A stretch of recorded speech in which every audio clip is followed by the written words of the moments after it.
huge warm welcome.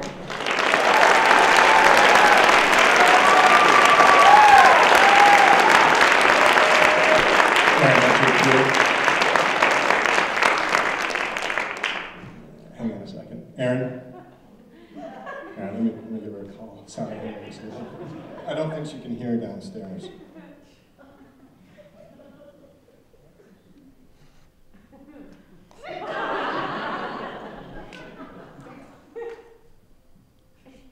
Hang on.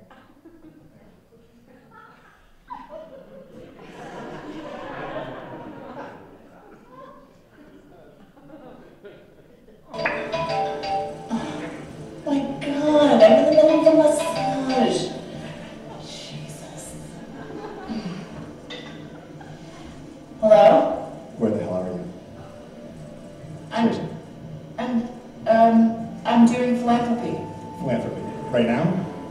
Yes, I'm teaching dogs to read in Braille. Yeah, it's okay. kind of a gifted program. Yeah, you need to get down there right away with a ton of people. Okay? Okay. So, is this like urgent then? Very urgent. All right, come on. Okay. Get out of there. Bye. All right. Sorry about Enjoy the that. show. It was my manager. I don't really know what's so important. I feel like I'm forgetting something, but I don't know. He sounded kind of urgent. So, is this a 60-minute massage? Yeah. Could you just make it like 52, 53 minutes? Because I guess I'm in a hurry now. Yeah. I don't really teach dogs to read in Braille. That was a lie.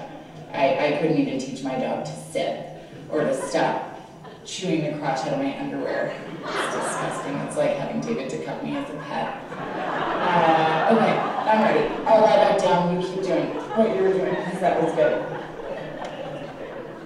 Actually, you know, I'm not relaxing now because I'm apparently supposed to be somewhere instead of doing my fake philanthropy. So I feel like I need one of these cupcakes that I brought. So if I just give me a minute.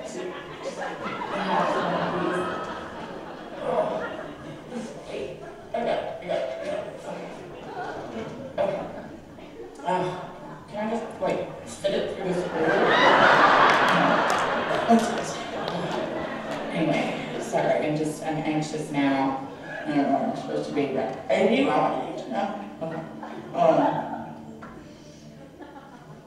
Okay, I'm relaxing now. You know, if you run out of the cream, you could just use this frosting this time because like the inside of my body is already coated in it anyway.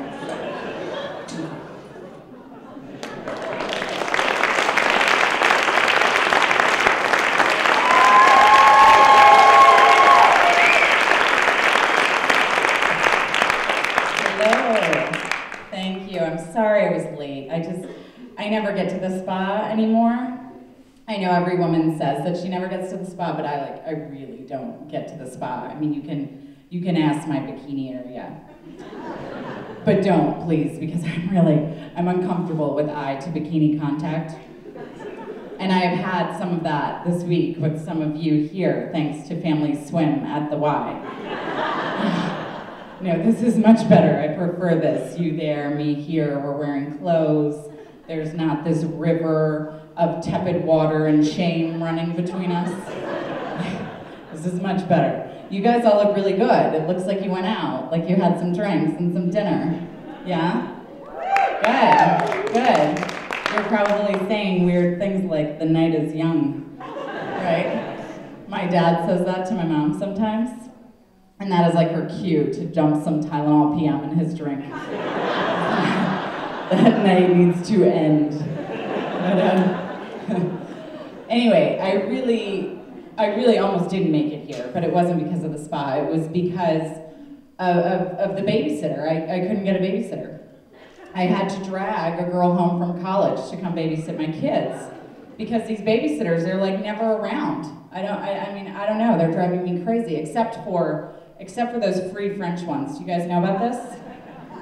The free French nanny program? Who does it? I do it. Anyone else? You guys, the rest of you are stupid. You've got to get on this. Like, even if your kids are like 30, do it.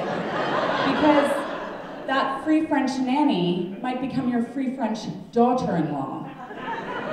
that means gifts from Paris instead of shit from LL Bean. Okay? No, but I mean, these babysitters, the non-free, non-French ones, I mean, they're like the Taliban. Have you noticed this? They're like the Taliban in neon bras.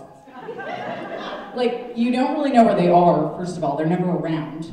And then suddenly, they're in your house, and they're eating all your food, and they're taking all your passwords and trashing your place. And when you finally get them out, it's like what the fuck happened to our internet? Like, it's gone. I don't know. I mean, it starts out weird with babysitters, because with your first sitter, or with your first kid, you're so nervous about babysitters, you'll like maybe allow someone to come babysit them for 45 minutes at 10 p.m. if they're a NICU nurse. But that was true, actually. But by the time you're on your third kid, like we are, I will find credentials in the most mediocre of towns. It's true. I will be like, no, Greg, this is a good one. She's got 2 cell phones. That is a lot of text messaging to deal with. Let's go. Dinner, now. Out the door. But the funny thing is, it doesn't really matter how good your sitter is. Even if she's good, we still all have this feeling like, why can't they just be like we were when we were babysitters, you know? Like, we have that feeling like, why can't they just always be available and not have a boyfriend and work for quarters? You know, like, know how to order a pizza and get them to bed and then go watch movies with raunchy sex scenes. That's all I did as a babysitter. I don't know, they kept calling me back. But actually, that brings up sex, which is something that I wanted to talk about. Because sex is what brought me here to Maine.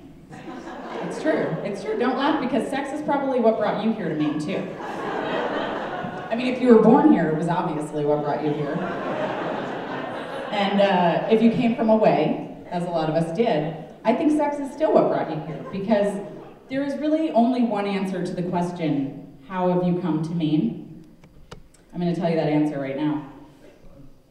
You slept with a Mainer. That's it. You slept with a Mainer.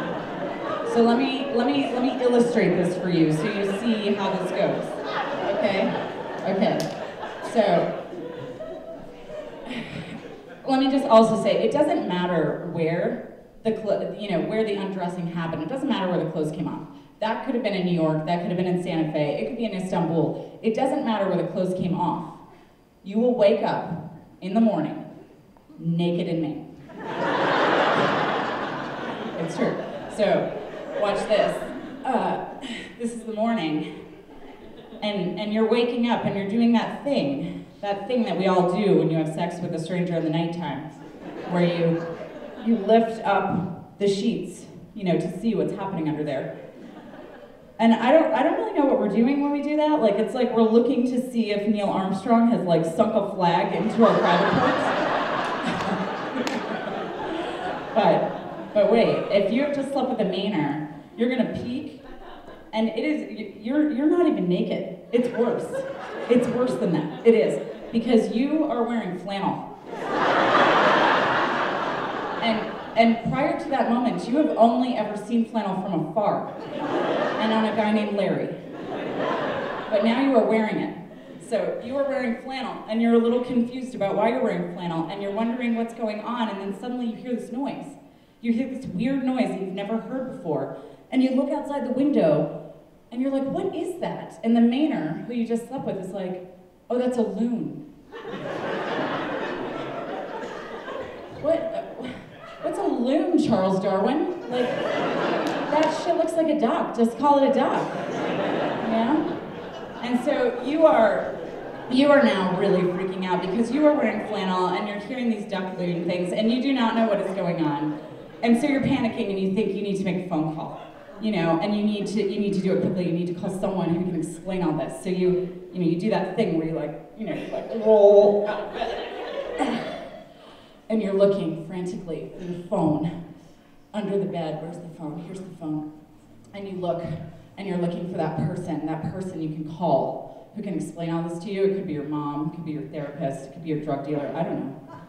But you're looking, and then you find that person, and you hit call, and you're waiting, You're waiting for them to pick up, to explain all this, to explain what's going on. You're waiting for it.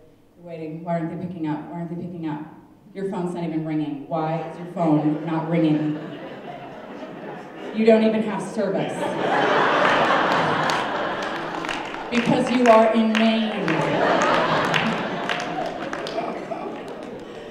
See, half of you are nodding right now. You know it's true.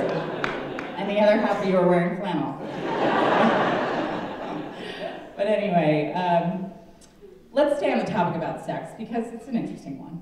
And there's this new phenomenon happening. I don't know if you know about it, but it's this thing called the 30-day sex challenge. Have you seen this? It's in magazines, not men's magazines, women's magazines. Yeah. So let's talk about this. It's basically this challenge for married people to start sleeping with each other every day for 30 days straight. And yeah, it's true. People are doing this. And it's kind of like a Tough Mudder, because you, it's like a Tough Mudder, except your clothes are off. And it never ends. And no one comes to cheer you on because that would be weird. So, anyway, let's start. Day 1. Are we gonna actually start this challenge right now, or just wait till tomorrow? I have to get up early for Pilates, so let's just wait till tomorrow.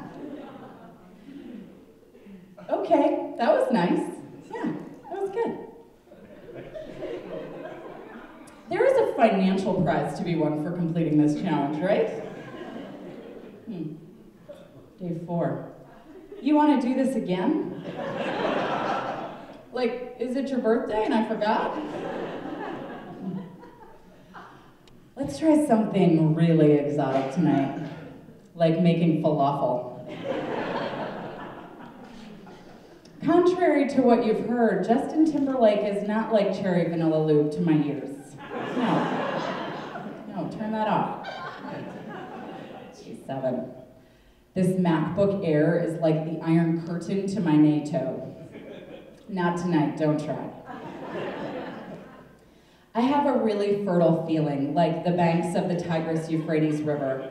Just the wearing of matching bra and underwear could result in an unwanted pregnancy. Sorry, first day of my period. I just want to eat mayonnaise with a spoon.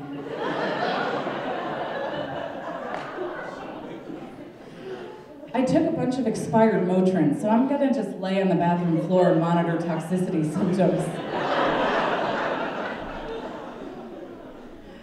I'm at peak uterine lining shed. No one wants that. Day 12. I just want a goddamn rent tent and a wise old woman who knows how to keep a fire going. I'm really more of an 8-day flow kind of girl. Those women who say 4 are all anemic and they eat gummy worms for meals.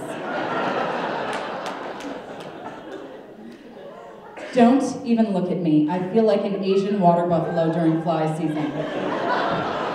Just allow me to wallow.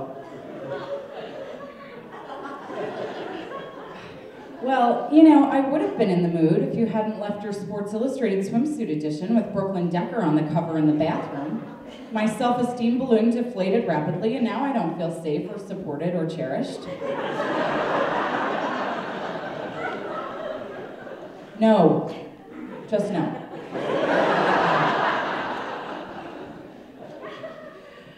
Just one more Big Bang Theory, and then I swear I'll let you Big Bang me. Feel like messing around? Well, why did you eat a grande combination plate of fajitas and enchiladas? Why did you do that? I know. Let's really light up the bedroom tonight. No, not like that. Like this picture of ambient bedroom lighting that I found on Pinterest. We already did that because I sent you a photo of me trying on new rain boots today, which is the same as sexting, which is the same as sex. It counts, it does. Day 21. Can we just get baked and watch this cooking show on the essence of peas? Why is your brother on our couch? How could you have forgotten it's book club tonight? You were specifically assigned guacamole duty. Oh, I would have, but I just started a teeth whitening cycle. It takes a while. I know, but I'm in the middle of this Downton Abbey disc, and if you don't let me finish it, you're never going downtown to my Abbey again. Sting and Trudy would be disgusted by us. The second hand of the clock is the only carnal challenge they need. It's not happening because you made me watch that weird movie, and it was sexual and violent, and usually at the same time. And now I need to go drink some green tea and do some self-affirmations in the mirror. That's what I'm doing. Oh, did I skip one? Let me see, I did. Oh, geez, it's easy to do. Maybe we should tackle one of those 30-day fitness challenges instead. So long as there's no sit-ups. Could you unclog my bathroom sink? I would not be holding a plunger if I'd intended that as a sexual metaphor. That was great. I feel so much closer and connected and alive, like those people who survive a horrific accident and awake in a tundra and have to eat the frozen butt cheeks of their perished travel companions and sleep on top of each other to keep from freezing until a rescue team recovers them half dead and delusional a month later. So, oh, whoops. Crazy, hang on. But that's the thing about these challenges is, you know, they're so weird and you wonder who else does them. Like, do celebrities do them? I don't know, I don't think they do. I mean, why would they have to? Their lives are so perfect, they don't need to do those weird challenges. But maybe they do, and we like to think about what goes on in their bedrooms because that's interesting to us. And experts say that married people should have a modicum of extramarital flirtation in their lives to keep the home fires burning. It's true. Now, the challenge is there's so many and it's hard to pick the right lust objects. So I thought we could do this together. Some of us have done this before. I've changed the people though. And fellas, lucky night, I added some ladies in here for you. So let's do it together. Let's see who we like.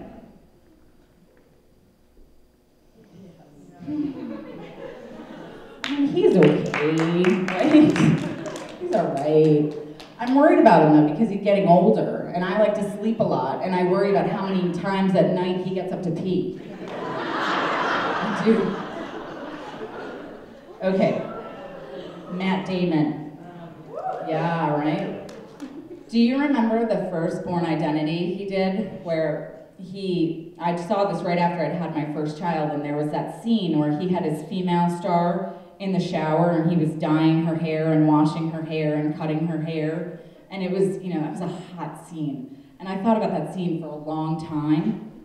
And then I realized, you know, because I was like, just had a baby, so I'm, you know, like fat and dirty. And I realized that it was really just hygiene in general that I was lessening after. So I got over that one. Yeah.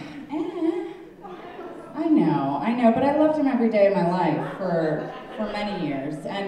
But then the thing is, I read this article recently, this interview he gave, in which he confessed to the interviewer that he doesn't really shower, he just bathes by wiping himself with baby wipes. Everywhere. I mean, that's disgusting. And by disgusting, I mean that only one of us in a relationship can do that, and I'm already the one. We can't both do that.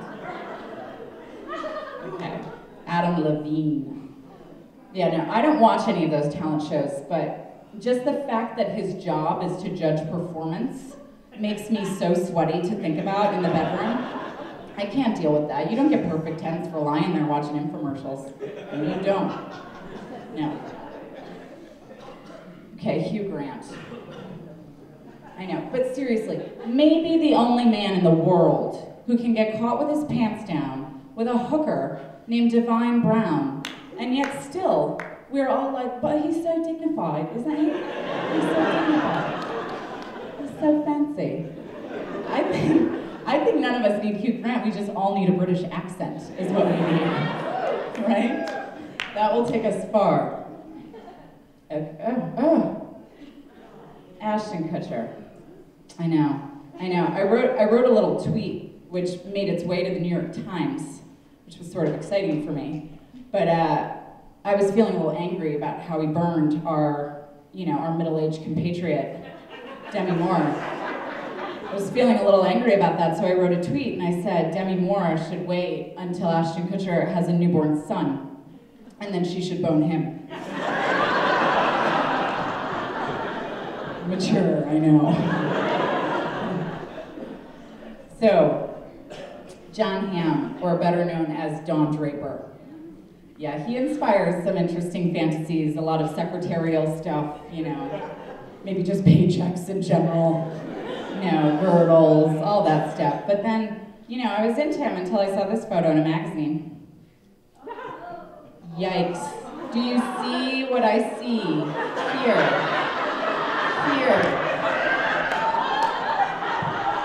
I mean, I don't know what kind of pants those are, but they look like linen.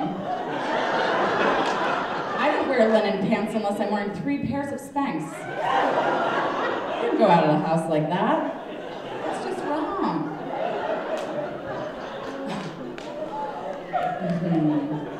Matthew McConaughey. I know, he's got that nice accent, that all right accent. But you know what? I don't want to appear like I'm being too picky, but the man has very, very short arms. No, I'm serious. They're disproportionately short. They are like the arms of a T-Rex. Like the same species here. Yeah, I know. All right, let's move it to the ladies. Halle Berry. I mean, whatever. I hate her because I do. Do you remember this past Thanksgiving? Like, we're all home, the kids aren't in school, we're all, watching TV like 4 days straight, and every news program is talking about the fight that her ex and her present guy got into, and it's like, isn't it so sad for Halle Berry? Don't you feel so sad for her? And I'm sitting there thinking, yeah. I'm so super sad when French actors and supermodels fight over me. It makes me really sad. I hate that. I mean, they could just each take one of her perfect boobs and part company. It would be just fine. Jennifer Aniston. I know, she's like America's sweetheart.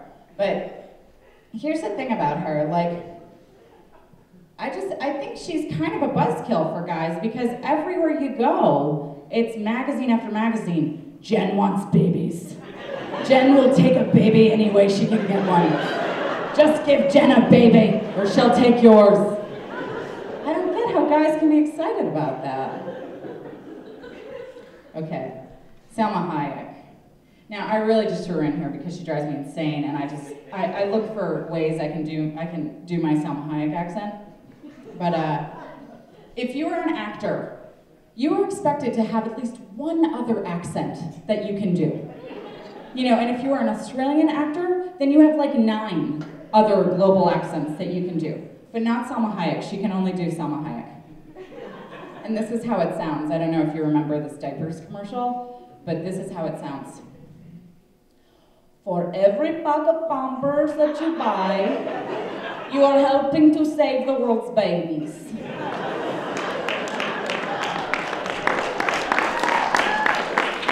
That's a good pillow talk. I don't want to deal with that voice. I don't know, guys. Kristen Stewart. Fantasizing about this one is like fantasizing about the girls in the irritable bowel syndrome commercial.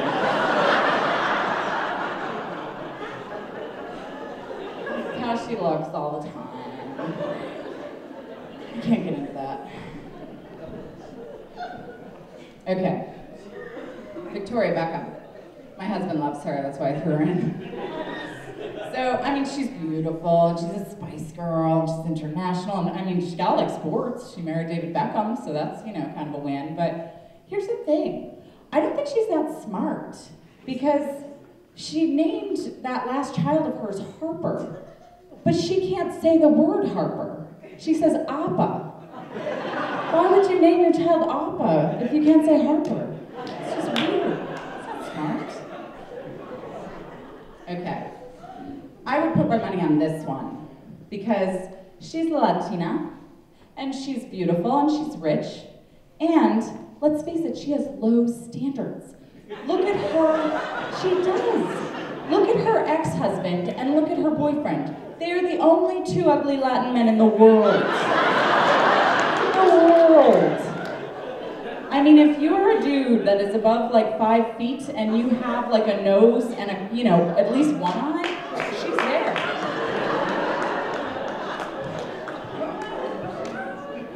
All right. I mean, she's tall, Charlize Theron, she's blonde, and she's beautiful, so that's all good. And you know what? You can share shaving cream. Oh, God, that's a frightening thought. Anyway, the thing about these celebrities, though, what's so exotic about them, what's so fun about them, is that we don't have children with them. And that's why we can think about them and imagine them. You know, I mean, unless it's Brad and Angelina, and then you probably have like 11 children together. But the thing is, children are the great game changer when it comes to sex. I mean, they just really are. They come along and everything changes and it never goes back to being the same. And it starts early on, like in the pregnancy, you know, sex starts to shift like mechanically and logistically. It's a little different. But the damage really happens at the birthing. The birthing is what you just don't come back from, because as a man, you don't really forget what you saw that day. Right? And as a woman, you can't really recover from what you felt that day. And if you gave birth here in Maine, like I did for my last one, odds are that a nurse held up a mirror down there. Like the gals at the Clinique counter. There's no bronzer happening down there. No, it is like a fucking terrible makeover happening down there. And you don't come back from that, you really don't. And then it just gets worse. It gets worse 6 weeks later.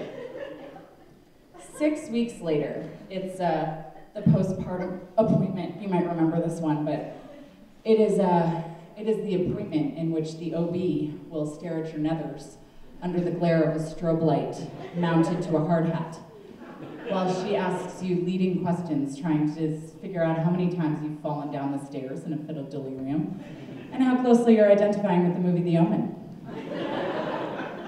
And as you gently hint at the likelihood of getting a script for Tylenol PM for infants,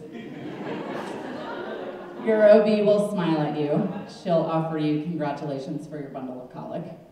And she will utter the one sentence you are, no matter what that speculum says, entirely unprepared to hear. You can now resume sexual activity. What?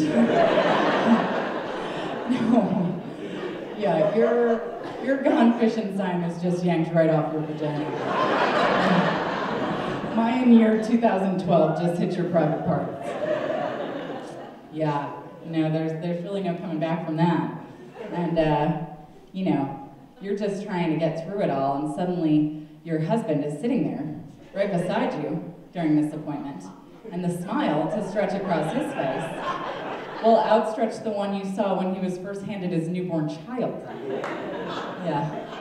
The smile fades as he witnesses your descent through the 5 stages of grief, all of which happen in traumatic flare, with your knees still touching opposite coastlines. So, let's go through these. Denial. I just had a baby, a human. That's her right there. That was inside of me until she tore her way through it like a goddamn Trojan horse. Are you certain you even went to medical school? Anger. Okay. I was told by a lady I work with that you were going to give me happy pills at this appointment, not tell me I need to be having sex with this guy. Come on. I want my underwear back. Bargaining. Okay, let's start again. Let's try to find some middle ground. You pop a couple of those episiotomy stitches down there, and I will tell all of my friends with yeast infections to come see you. Got it? Let's do this. Depression. The utterance of words through the passage through this phase ceases altogether as you consider that the only moments your day permits for a shower and a status update on Facebook have just been stolen. Acceptance. You nod slowly, shifting your eyes from the doctor to your husband to the baby, realizing that all are working in chorus to destroy your personal anatomy and your DVRQ. Yep. So you exit that physician's office with a slow and wearied gait. Dead. Vagina walking.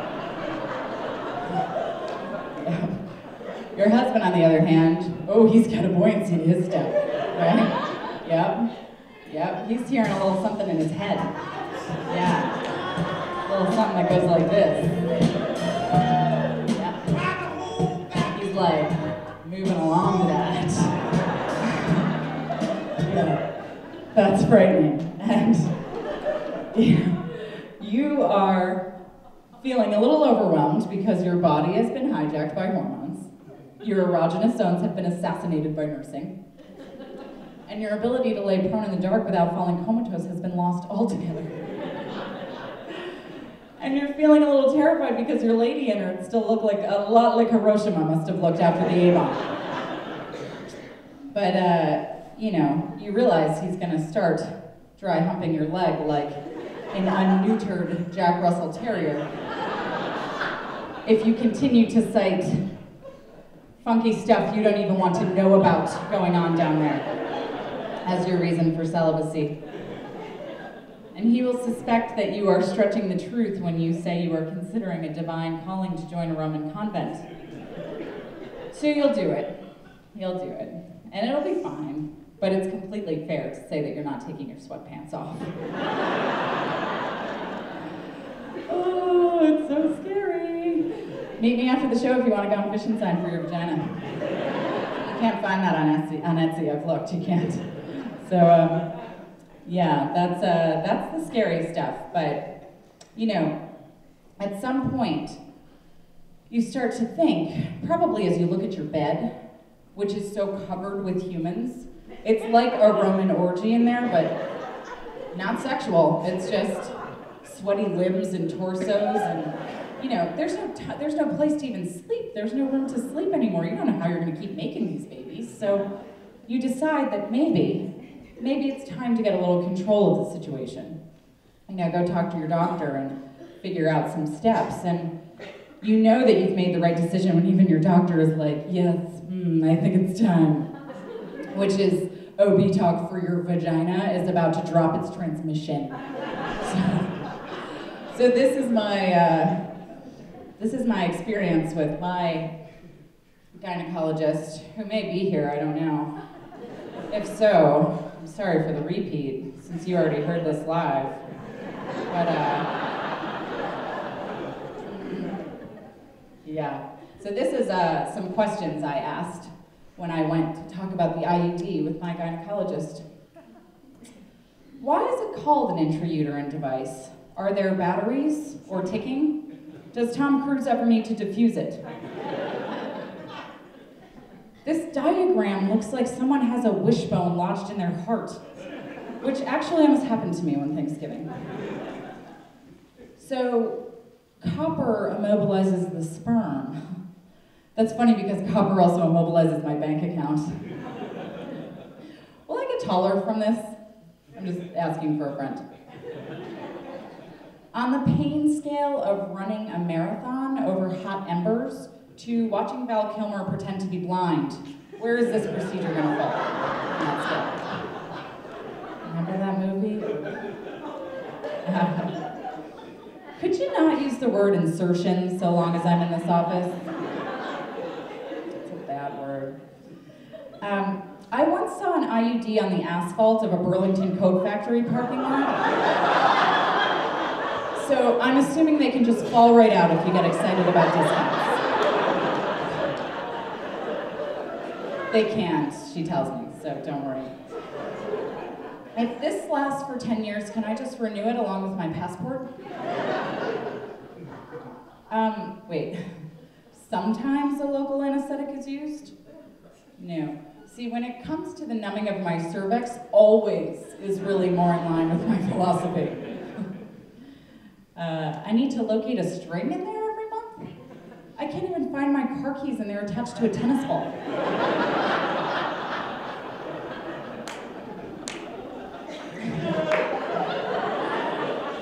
Did you just tell me to try to relax? You should say that before you're holding that speculum like an angry sock puppet.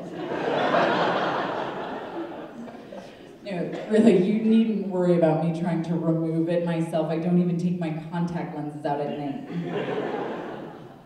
If I get pregnant despite this procedure, I'm naming the baby Marina, even if it's a boy.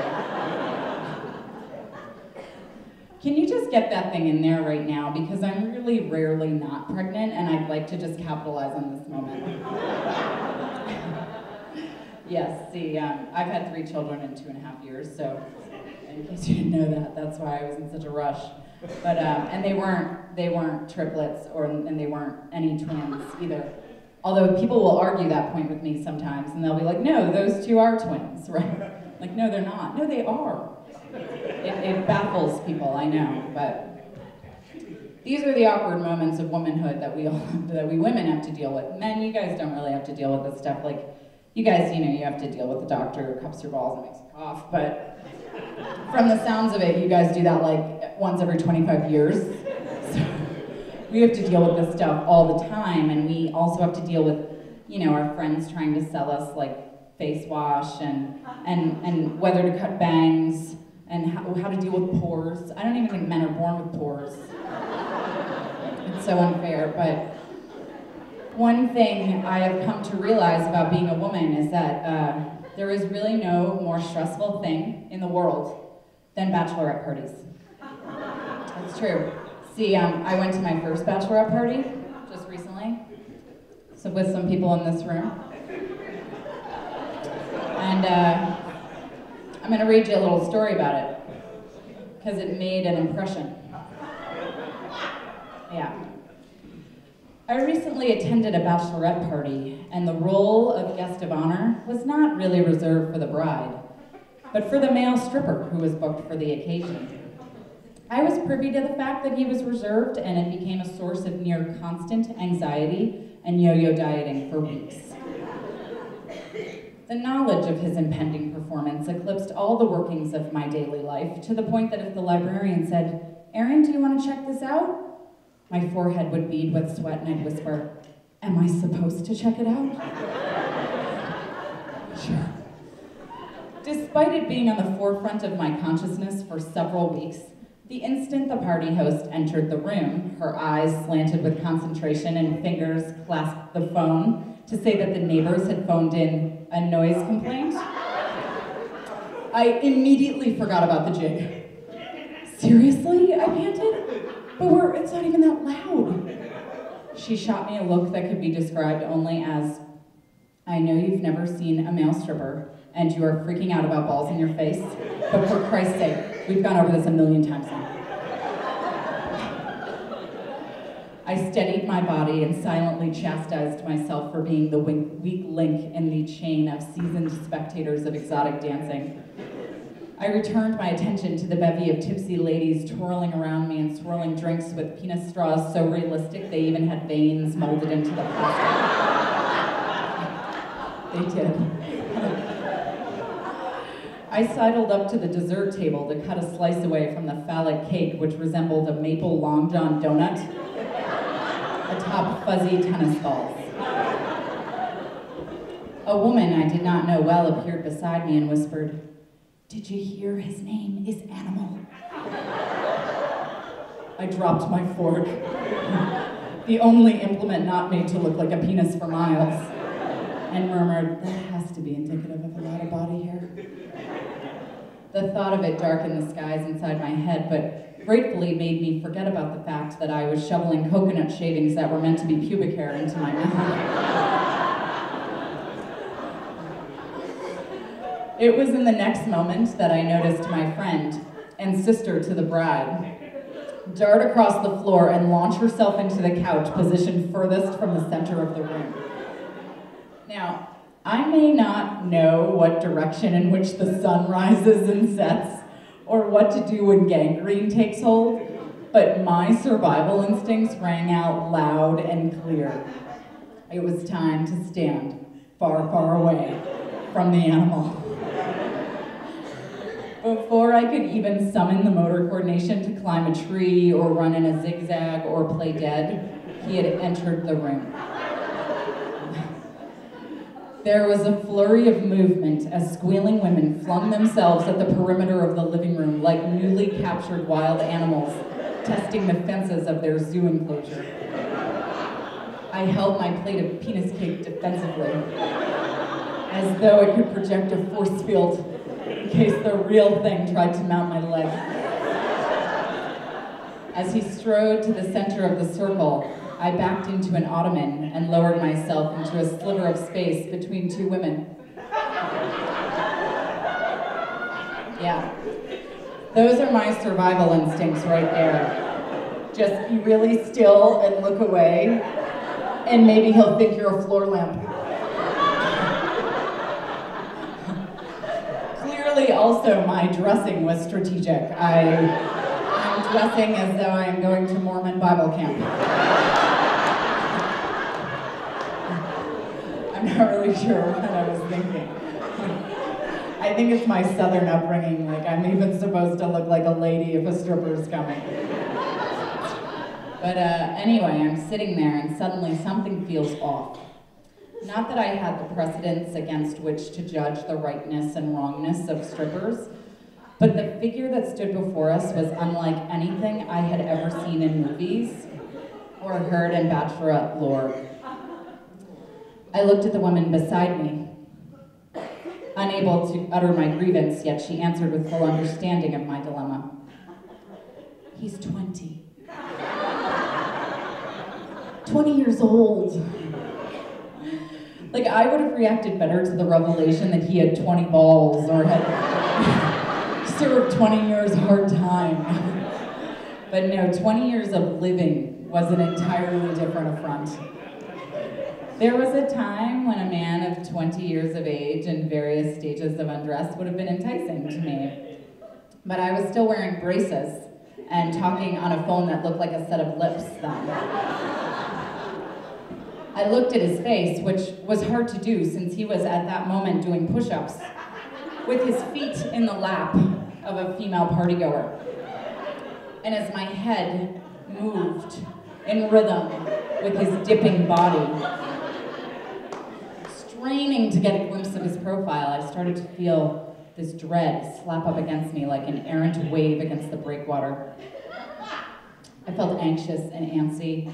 I could feel the underside of my arms getting wet. I'd had these feelings before many times, actually. See, I get these feelings every time I'm forced with planning a play date for my children. Because that is exactly what this young boy inspired in me, a need to schedule him a play date. An urge to fix him a snack. An appetite to pull up his pants, tighten his belt buckle, and say, "My dear, show this stuff to one woman at a time. And preferably one who is not pulling Canadian bills out of her spanks." I stood up from my seat at exactly the moment he fatigued of his push-up routine. He rose to his feet and we made eye contact for a brief moment before I shot across the floor as though I were avoiding an overturned basket of cobras. Or like that creepy white guy who starts breakdancing at the party, you know, everyone like darts around that guy too. I took shelter behind the kitchen counter with a few other shell-shocked women. We looked on at the spectacle through eyes half closed with pain and chagrin before one woman finally said, "You know, I'm gonna go." I watched her turn and make toward the back door. A movement in the periphery of my eye caught my attention and I swiveled my head toward it. There was Animal, banging his 20-year-old equipment against the backside of a woman, so blindsided that all she could do was continue to drag her carrot through the hummus. Wait for me, I called. And so I did, I bolted after like 15 minutes. I fled. And I didn't even realize that I had left until I was like 10 miles down the road. And suddenly I looked down and that penis straw is in my lap as I'm driving. And I reacted like Lorena Bobbitt and I just chucked that thing right out the window. Like right into someone's front yard. But you know, in case you're sitting here saying like, Erin, that didn't happen. Erin, there's no way that this happened. I don't believe that you were there. I'm gonna show you another couple of pictures. Because you need to know. Yeah. What is that face that I am making? Oh God. That is pure fight or flight right there. Just like, yeah.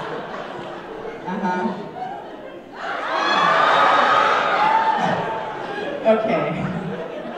First of all, you know, nobody's mouth went anywhere near that whipped cream, so I appreciated that it was low-cal, but, you know, he sat like that like the rest of the night because none of us were getting near that. But I also love this picture because it so illustrates women at a party like this, like asking a male stripper, could you just hold on so I could just cover the ottoman, please?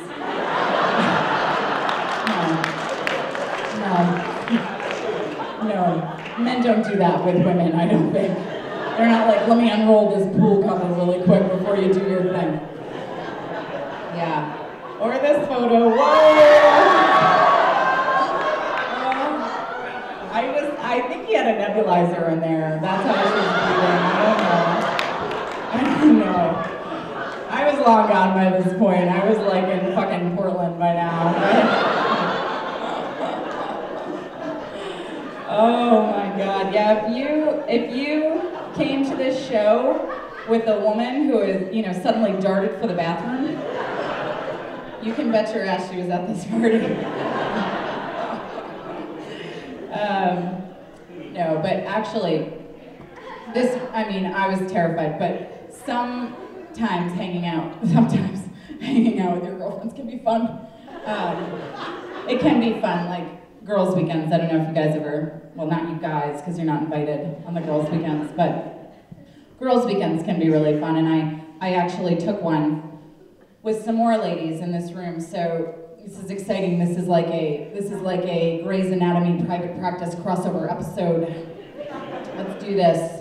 We've got even more fun. So this was about a trip that I took to Nantucket. Some ladies in this room. I had not taken a girls' weekend since the days I could have still passed for a girl.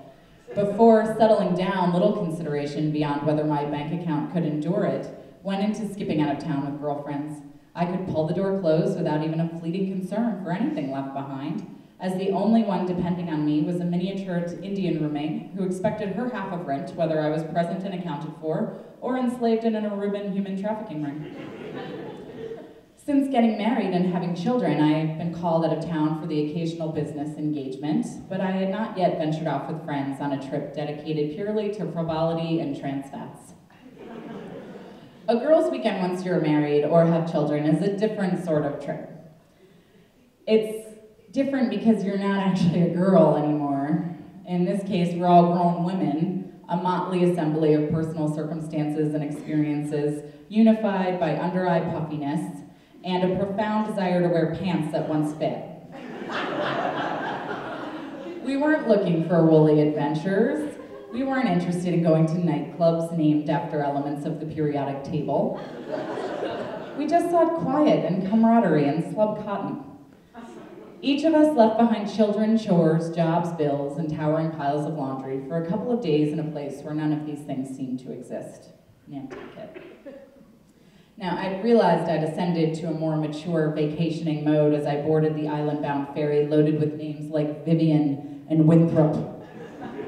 And those were just the King Charles Cavaliers.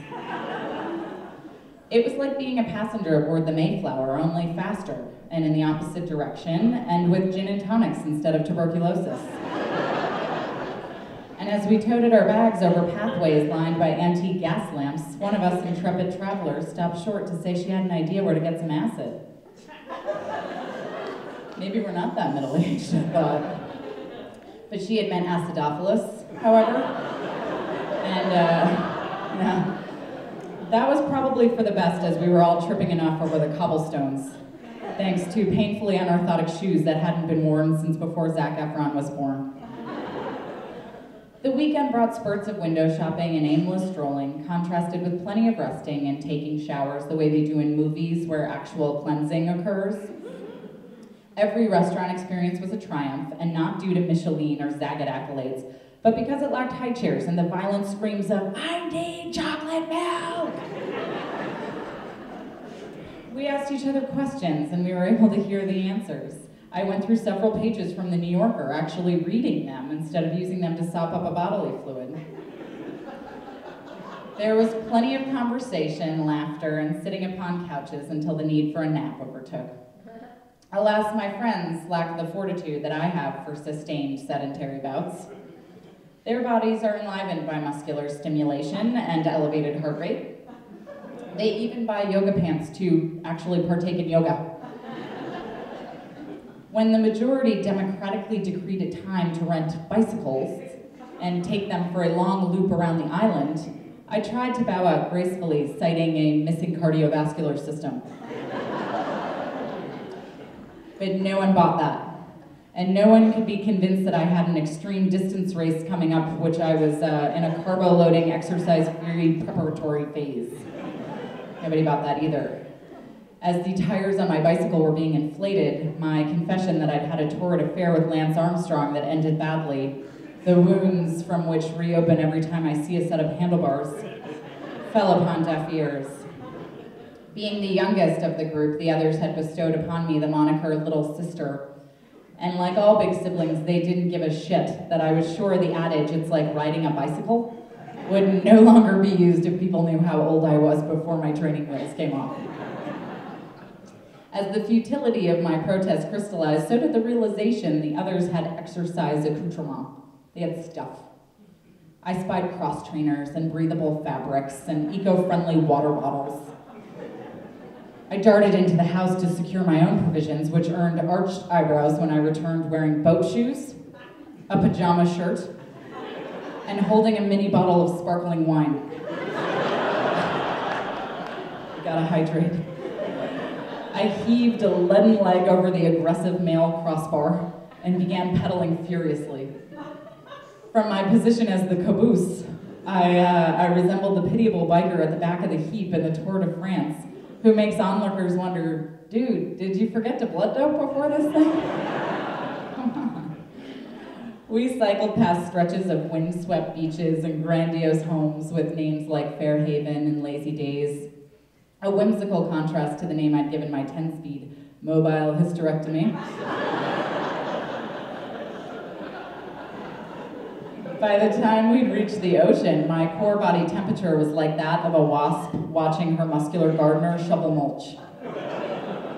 The imagery of a Parisian woman cycling along with a bottle of bubbly in her wicker bike basket had been lost when the Prosecco was used as an ice pack between my underwire for the past 12 miles.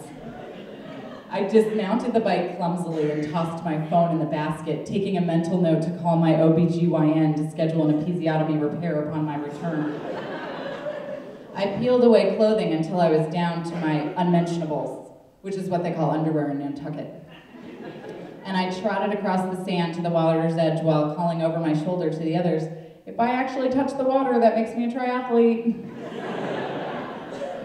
Wading in the frothy surf, my thoughts turned to my not-so-distant past. But can I just interrupt to say, I took my clothes off in Nantucket. That's so gross. Like, nobody takes their clothes off at all in Nantucket. I was standing there in mismatched undies because I was dying. I was literally perishing. Anyway, waiting in the frothy surf, my thoughts turned to my not-so-distant past. The late nights, the trendy restaurants, the cool clothes, the brushed hair, the waxed bikini line. And with that last thought, I glanced down at my body, covered only by a pair of threadbare underwear and a tank top, and groaned at the evidence of flagging personal grooming. Something I never would have overlooked before embarking on a girls' weekend before getting married. "Let's go, little sister, just 8 miles back," they yelled. Fortunately, that bicycle seat was more effective than any Brazilian wax. Not that I'd know about that stuff anymore. Anyway, that trip was a year and a half ago, and I am still sore. I am still sore from that trip. But the physical fitness of my friends sort of inspired me and made me think that I should change my life a little bit, you know, because I'm the youngest. All of you recognize that. And obviously the least fit. So I decided that I would give up sugar for a week. Yeah, I know, whatever. It doesn't sound like a big deal to you, but to me, giving up sugar is like akin to giving up a best friend.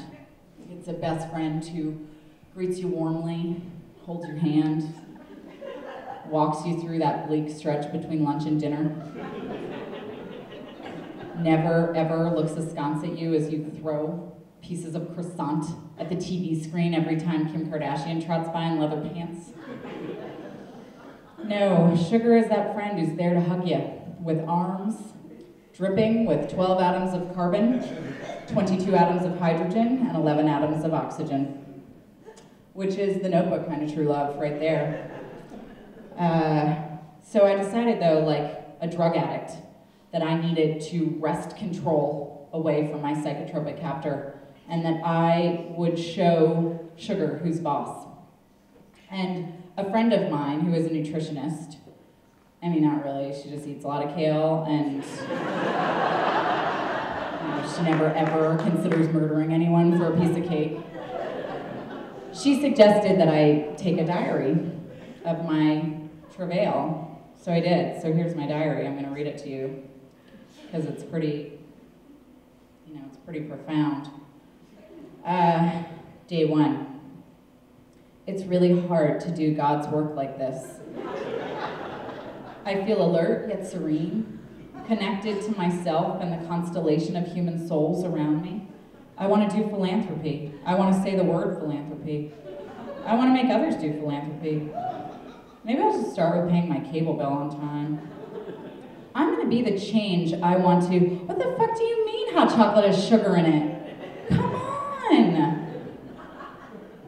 That was day 1, so I was not starting off well. Let's see what I did on day 2. If I could have lunch with one person, dead or alive, it would be frosting. Day 3. This no sugar thing is getting easier. When faced with the dessert table at this party, I acted cool as a cucumber and just severed my own hands at the wrist with a teaspoon. Day 4. I'd blow rails of Splenda off the ass of a dead hooker.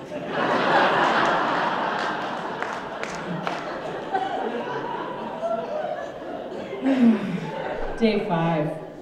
If I had to choose between being blind or being deaf, I'd choose whichever one compels people to give you more sympathy cookies. Day 6. I bet the show Dexter was inspired by a no-sugar diet. Day 7, last day. Let's see if I changed. I'm gonna be on sugar tomorrow like Charlie Sheen on Identical Twins. Yeah, no, the no sugar thing didn't really work for me.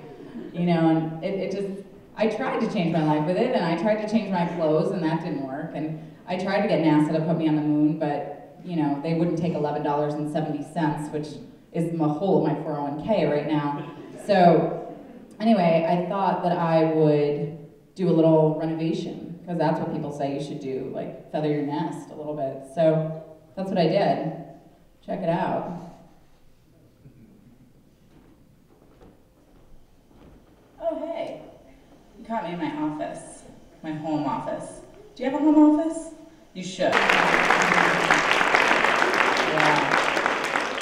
I got in my dryer. That was a weird day.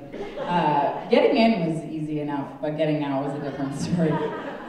You know, it's kind of like, getting into your dryer is kind of like those, you know, those female magazine articles that tell you should pay more attention to the balls.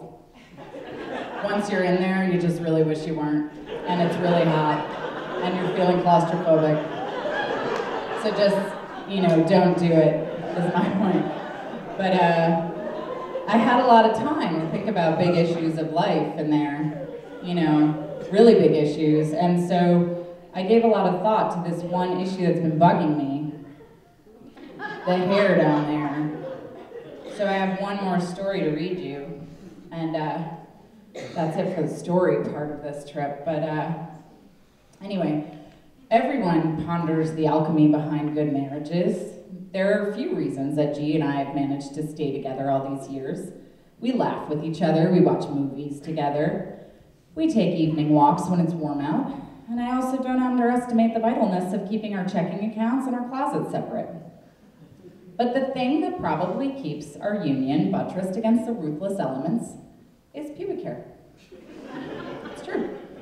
That's not to say that I have a weird fetish for his pubic hair, or my own for that matter. It's quite the opposite. I mean, the mere sight of an errant one upon the floor signals a tectonic shift inside my gut.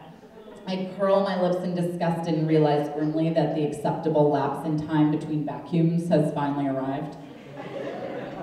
In my present circumstances, pubic hair represents the need to clean and to take the Lord's name in vain for even including it in his human blueprints. In my college days, pubic hair signified my wish for my own printer, since the one I regularly utilized resided in a dorm room of 4 boys. And the instant the printer transposed the ink onto the paper and issued it onto the tray, a pubic hair would materialize upon the page, as if by magic. And during my formative years, pubic hair meant only that I needed to start wearing pants around the house. In speaking with my friends who are still dating, pubic hair has come to mean much, much more in today's open market. It's something to be manicured and sculpted, like the hedges that line the properties of affluent people. And like those handsomely tended yards, the pruning is outsourced to a professional and occasionally an entire landscaping team. Yeah, I mean, to do a little weeding on your own no longer makes the grade. Those invited to the area want to be impressed by the terrain, noting not a leaf out of place. Forget sweeping the brush to unexplored areas of the property, for every inch is scoured, and even the gutters are expected to be immaculate. I have experienced the singular pain of having my hair violently extracted from its follicles. But this was when the world, at least the occupants outside of Brazil, were dabbling in basic bikini line maintenance. There was no vernacular with which to request your procedure. Nobody demanded a landing strip or a Bermuda Triangle. These were terms of aviation, and not something you said in a salon. When I was still dating, you went about a wax the way a teenager attempts entry to the explicit titles of the video store, with your head down and a lot of mumbling. You were not transacting with a woman of Swedish descent with a degree in aesthetics, but rather a Chinese woman whose name was Dongmai, but told you you could call her Sue. You pointed at a menu and followed her into a makeshift room resembling the lairs of sexually perverse villains in movies. She dipped a tongue depressor into a cauldron of boiling wax, while she barked commands in Mandarin over the partition to her harem of employees. She slapped the scalding resin onto your unsuspecting skin while you clenched your fist and questioned why anyone really needs a boyfriend or to wear a bathing suit or to take vacations. You were roused by smelling salts and pushed out the door moments later. By the time you had traversed the distance back to your office, the subdermal hair that was spared beheading was already breaching the surface. I stopped having the occasional wax done after I got engaged. I had that transcendent self-experience of hovering over my own supine body, observing the dystopian scene from an aerial perspective, At which point I thought, nobody puts baby in a corner. On a table with clothing pins on her underwear. From that point forward, I retreated to my shower with my own rusty shears and took care of any unsightly edges on my own. That was 10 years ago, and still no one has ever pointed out a thicket of underbrush creeping beyond the fence line of my bathing suit. Although that's probably because no one has seen me in a bathing suit. The dating girls, by contrast, don't have it as easy. They receive inquiries about their private gardens before they even pry open the gates. Preferences are conveyed, as is disappointment if the shrubs haven't been cut back the way the paramour had hoped. No one is just satisfied that it's springtime and they can take their shoes off and enjoy the grass. This new set of grooming mores inspires within myself a terror at the thought of ever returning to the dating pool. So I draw comfort in my married state, comfortable in knowing that the most effort I dedicate to pubic hair removal merely involves a dustbuster. And I am grateful that the only people to glimpse this fallow land are my OBGYN, and when he's lucky, my husband. So, yeah, if you're from a city, you might not really relate to this, because my girlfriends who still live in the city, they're so lasered at this point that the only fur that remains is on their coats. But you know why that is, right? That's because they have Groupon. So they can get, all the schmoobs ripped out permanently for like $9. But we don't have that here. We don't get that here. So we get like once a year, we get like a Groupon for fucking whale watching or something. And that's not helping you. That's not gonna get you anywhere, because the only wax those people know is collecting in their ears. So, no, we have to make do with what we have, which here is the Facebook yard sale. Yeah? Who knows about the Facebook yard sale? You're all on it, come on. I'm on it too, I know. It's addictive though. I mean, it's become like my obsession. Like, I don't really sell anything or buy anything, but I just like to watch it all happen. It's like, it's the same joy that I get like feeding my husband's dog Sour Patch Kids. It's just like, it's just cool to watch it happen, but, I don't know if you've noticed that there are two kinds of people on the Facebook yard sale too. There are the people that over-articulate the most obvious thing. So they will like slap up a picture of a dresser, and then they will write, "This is a dresser. It is made out of wood. It has 6 drawers, and each drawer has 2 knobs. And if you pull on the knobs, the drawers will open. And you can put things inside it, and then close the doors." And you're like, what? No shit, that thing closes? Are you kidding me? I'm buying that. You've got that person, and then you have the other person, the person who puts almost nothing. Like, remember the lady who slapped up a handgun? She slapped up a handgun on the Facebook yard sale, and it was like, "Gun, Belfast." Come get it, motherfuckers. That one was awesome, though. Or I also love the lady who threw up the pictures of the wigs. It was just a wig. And I thought, ew, who is gonna buy this thing? And before I could even finish that sentence, they were like, boom, boom, boom, boom, boom, boom. Like tons of people, I'm in line, I want that. Is it human or synthetic? And I was like, what? Why? It's terrifying. But, actually the Facebook yard sale, the yard sale is sort of the coolest thing about Facebook. Do you know what the worst thing about Facebook is? Well, the worst thing is having to see your friends post photos of their twice-baked potatoes. That is the worst thing. I don't want to see that. I don't care that you're eating twice-baked potatoes with sour cream and chives. Why do we have to know that? But that is not even the worst thing. The worst thing is the communications you get from your exes through Facebook. Do you know this? Have you guys gotten these? It's like the second you join Facebook, that thing's like a torpedo in the water. It is like coming at you, you're gonna get it. And it's awful, and you don't even want to hear this. You've been avoiding this guy forever, and you just want to see him in the mall and see that he has ugly children one day. That's what you want to see. You don't want that email. So anyway, I have created, for when you get that email apologizing for being, so bad to you, I have created these ways to sign off so that you can assert your self-actualization and make sure he knows that you are the goddess that you are. So let's talk about these. These are clever. You want to think about these and write them down. How to sign off your emails to your ex.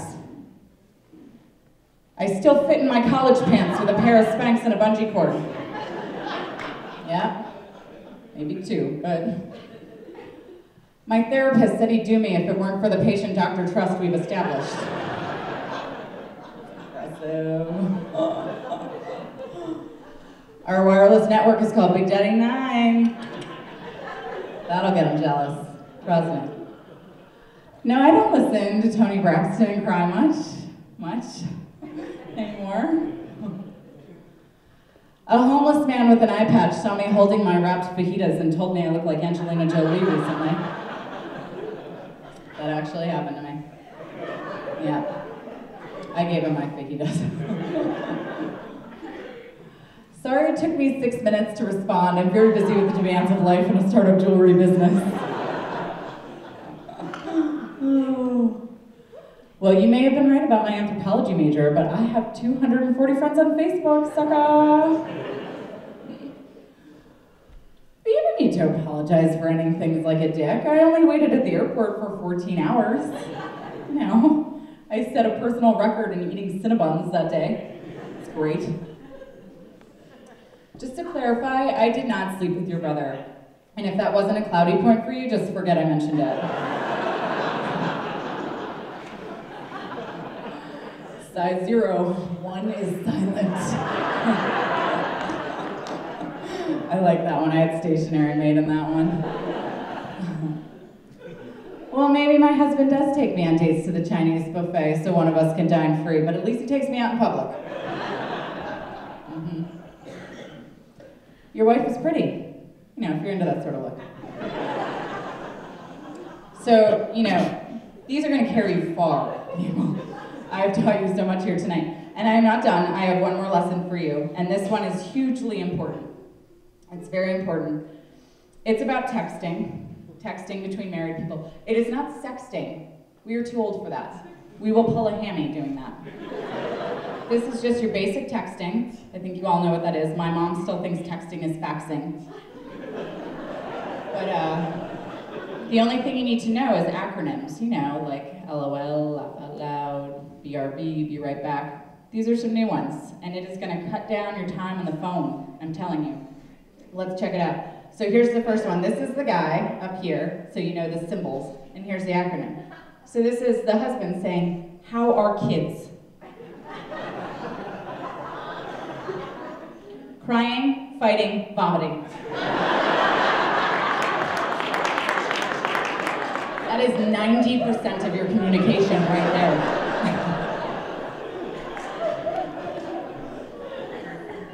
Stop for condoms? Nah, stop for cupcakes. Running late is a common one. Haven't even found my car keys yet. You gotta manage expectations. Big game on tonight. Really? That's why sports bars were invented. I need to watch CSI. I need to know if a crime occurs. You cannot come home. Are you spending money? Let's talk about what I'm saving, right? Yeah, that's why I'm at Target. I'm saving you money. Uh-oh, skipped ahead. Let's see. What are you wearing? Why is that a question? What are you wearing? Sweats, what the fuck else? Every day.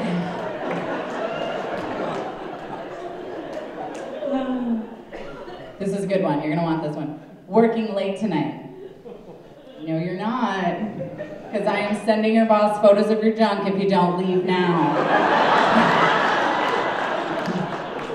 Oh no, he will be doing bed and bath by the time he gets home. No problems.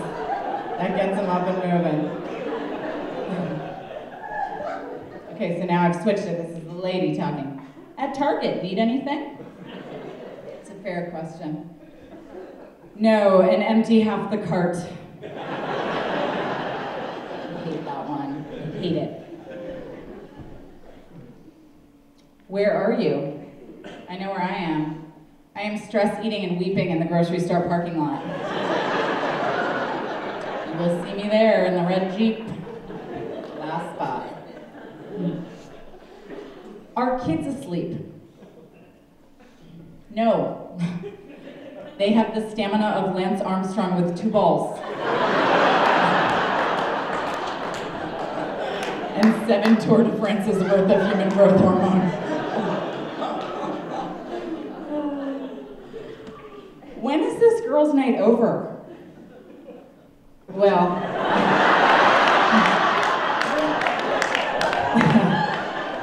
this isn't an easy answer. Considering Sarah just threw up in her own apple teeny, and Marie is asking the entire bar if her boobs are too saggy, not anytime soon.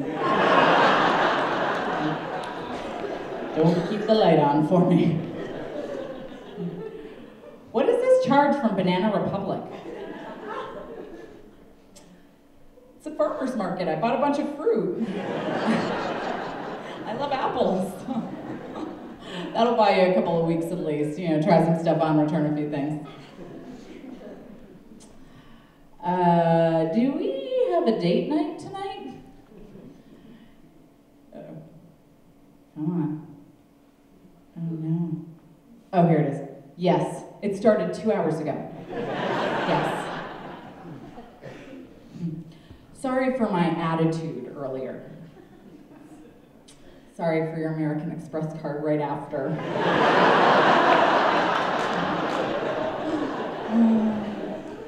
Okay, this is the last one, and this is an important one. It's huge. What's for dinner? You pretend your phone died. That's the show, guys. Thanks for coming.